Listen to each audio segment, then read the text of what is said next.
अगं, इतकं काय मनाला लावून घेतेस तू? हे असं बारीकसं अपयश इतकं महत्त्वाचं नाही आहे आयुष्यात.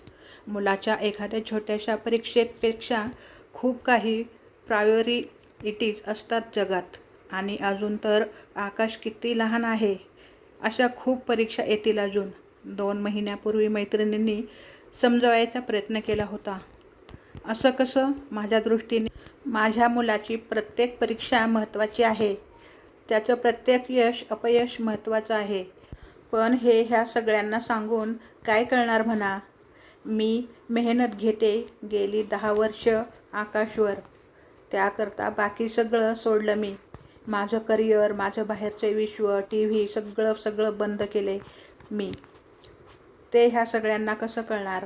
त्यांच्याकरता मुलांचा अभ्यास वगैरे म्हणजे आयांचा फावल्या वेळचा उद्योग. माझ्यासारखं झोकून देणं कुठे माहीत आहे त्यांना. आणि आत्ता एवढ्या मेहनतीनंतर जर असं अपयश आलं तर दुःख होणारच ना, धक्का बसणारच ना. शिवाय आकाशचं असं गणित परीक्षेत स्टेट लेवलला न येणं हे मुळी पटणार नाहीच आहे.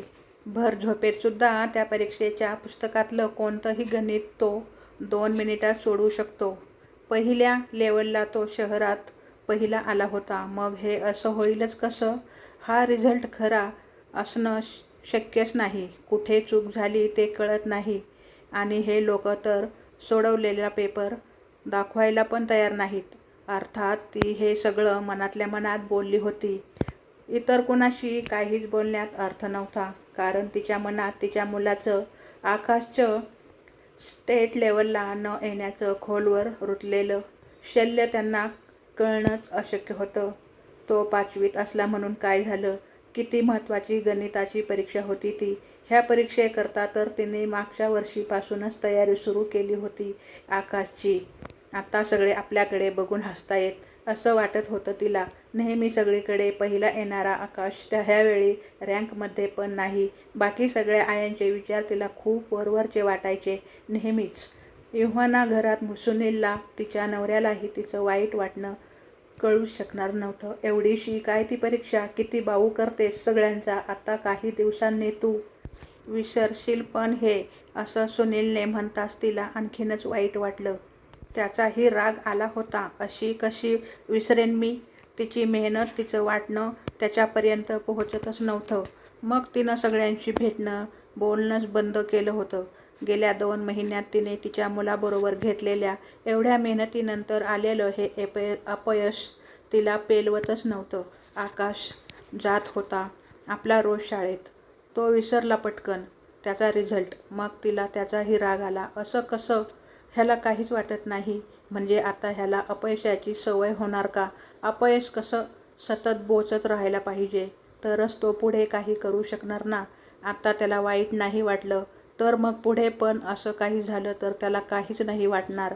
मग तो हळूहळू अभ्यास करणं बंद करणार. मग कशाला शाळेत सोडायला जायचं? आणि हल्ली तर आणायलाही त्याचाच बाबाच जायचा. तिने त्याच्या घराची आणि मनाची सुद्धा दारं खिडक्या गेले 2 महिने तिच्या तुरंत बंद केली होती. अगदी कोंडून घेतलं होतं तिने स्वतःला. आणि आज तिच्या घरात ही एवढी गर्दी जमली होती तिला भेटायला. तिच्या मैत्रिणी बारीक आवाजात कुजबजत होत्या. कुणीतरी तिला थोपटत होतं, कुणीतरी जवळ घेत होतं. ती मात्र आत्ता ह्या क्षणी कुठलाही विचार करण्याच्या पलीकडे गेली होती. आजूबाजूला चाललेलं काहीच तिच्या डोक्यात शिरत नव्हतं. ती शून्य नजरेनं बसली होती भिंतीला टेकून. असं होईलच कसं? 2 तासांपूर्वी तर सगळं वेगळं होतं. अचानक असं कसं होईल? आता घड्याळाचे काटे 2 तास मागे करू का? उलटपालट झालेलं सगळं परत पूर्वीसारखं होईल का? नेहमीप्रमाणे आजही आकाश बाबाबरोबर शाळेत गेला होता. त्याला शाळेत सोडून पुढे सुनील कारखान्यात जायचा. लहान वयात स्वतःचा मोठा बिझनेस उभारला होता सुनीलने. लग्नानंतर सुरुवातीला तीही जायची त्याच्याबरोबर. पण आकाशच्या जन्मानंतर तिने ते बंदच केलं. सुनीलने खूपदा सांगून बघितलं की एवढी इंजिनियर आहेत तर पूर्ण घरी कशाला बसतेस? येत जा थोडा वेळ कारखान्यात. पण तिलाच ते मान्य नव्हतं. आधी लहान बाळाचं संगोपन स्वतः करायचं म्हणून आणि मग त्याची शाळा, अभ्यास हे सगळं सांभाळायचं म्हणून. तिला तिच्या मुलाला स्वतः घडवायचं होतं. त्याला टॉपला ठेवायचं होतं सगळीकडे. आकाश जेमतेम शाळेत जायला लागल्यावर, म्हणजे तसा अगदीच लहान असतानाच तिने त्याला बॅडमिंटनच्या क्लासला घातलं. रोज तिथे थांबून ती त्याच्या खेळावर नजर ठेवायला लागली होती.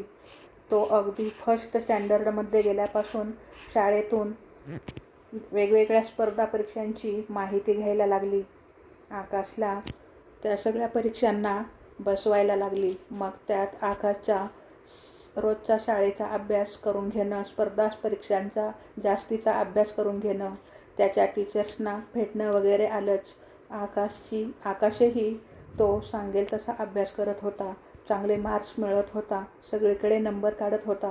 पण 2 महिन्यापूर्वी पहिल्यांदाच तो आला नव्हता गणिताच्या स्टेट रँकमध्ये. गेल्या 2 महिन्यांत ती घराबाहेर पडलीच नव्हती आणि कुणाला भेटलीही नव्हती. आणि आज सगळे तिला भेटायला येत होते. आज सकाळी आकाश त्याच्या बाबाबरोबर शाळेकरता घराबाहेर पडल्यावर अर्ध्या तासात एक जण तिच्या घरी जमायला लागले होते. शाळेत जाताना सुनीलच्या कारला ॲक्सिडेंट झाला होता. समोरून येणाऱ्या ट्रकने कारला उजव्या बाजूने जबरदस्त ठोकर दिली होती. अगदी चमत्कार व्हावा तसा आकाश कार बाहेर फेकला गेला होता. पण बाकी कारचा अगदी चेंदामेंदा झाला होता. त्या रस्त्याने शाळेत जाणारे येणारे ओळखीचे लोक ताबडतोब मदतीला धावून आले. कुणीतरी त्यांना हॉस्पिटलमध्ये नेलं. कुणी घरी तिला धीर द्यायला येत होतं. आकाश ठीक होता, तरी जबरदस्त शॉकमध्ये होता म्हणे. त्याला डॉक्टरांच्या देखरेखीखाली हॉस्पिटलमध्ये ठेवलं होतं. पण तिला कुणी हॉस्पिटलमध्ये जाऊ द्यायला तयार नव्हतं. ॲक्सिडेंटची बातमी कळली तेव्हा ती धावत बाहेर निघाली होती. हॉस्पिटलकडे आकाश, सुनीलकडे. पण कुणीतरी तिला थांबवून धरलं होतं. सुनीलचे सगळे मित्र तिकडेच गेले म्हणाले. तिला वाटत होतं डॉक्टर काहीतरी करत असतील. सुनील स्ट्रॉंग आहे, लढवय्या आहे. तो सगळ्यांतून तावून सुलाखून आणि निभावून निघत असतो तसा आत्ताही निघेल. कुणी काही बोलत नसलं तरी तो असेल ठीकच असेल. लुळापांगळा झाला तरी चालेल, पण तो जिवंत हवा. गेले काही दिवस मी अगदीच दुर्लक्ष केलं त्याच्याकडे आणि आकाशकडे. पण आता नाही करणार. त्यांना सुखरूप घरी येऊ दे. गाडीचा चेंदामेंदा झाला म्हणे, होऊ दे. माझा सुनील अशा 10 गाड्या आणून उभ्या करेल. माझा आकाश मला हवा आहे जसाच्या तसा. नाही, जसाच्या तसा नसला तरी चालेल. हात पाय मोडलेले असले तरी चालतील, पण हवा, जिवंत हवा. देवा, मला जगातलं कुठलंही दुःख दे, पण माझं घर, माझी माणसं सुरक्षित ठेव. बस, ह्यापुढे मी दुसरं काहीच मागणार नाही. पण सुनील जागच्या जागीच गेला होता. सुनीलची बॉडी पोस्टमार्टम करता नेली असं कुणीतरी नंतर म्हटलं होतं. ती शून्यात नजर लावून बसली होती. मन अगदी रिकामं झालं होतं. डोळ्यांतून पाण्याचा थेंबही येत नव्हता. कालपर्यंत आकाशच्या रिझल्टच्या नुसत्या विचाराने येणारं डोळ्यातलं पाणी आज कुठेतरी दडी मारून बसलं होतं. तर ही कथा कशी वाटली कमेंट करून नक्की सांगा. आवडली असेल तर चॅनलला लाईक, शेअर, सबस्क्राईब करा. धन्यवाद.